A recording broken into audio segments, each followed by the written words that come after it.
الحمد لله رب العالمين الرحمن الرحيم مالك يوم الدين إياك نعبد وإياك نستعين اهدنا الصراط المستقيم صراط الذين أنعمت عليهم غير المغضوب عليهم ولا الضالين.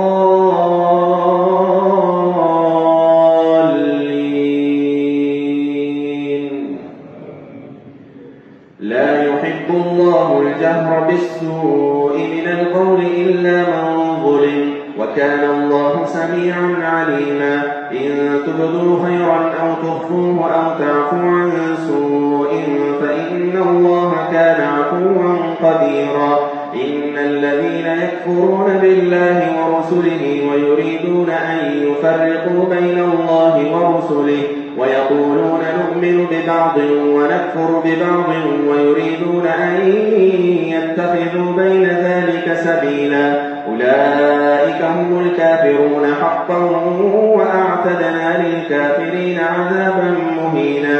والذين آمنوا بالله ورسله ولم يفرقوا بين أحد منهم أولئك سوف يؤتيهم أجورهم وكان الله غفورا رحيما.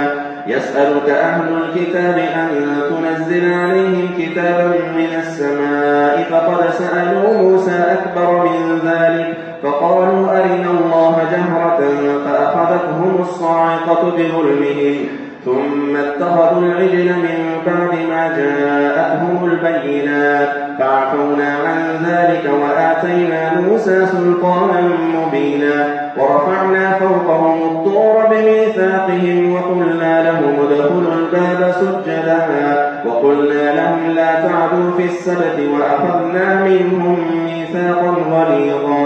فبما نقضهم ميثاقهم وكفرهم بآيات الله وقتلهم الأنبياء بغير حق وقولهم قلوبنا غلف بل طبع الله عليها بكفرهم فلا يؤمنون إلا قليلا.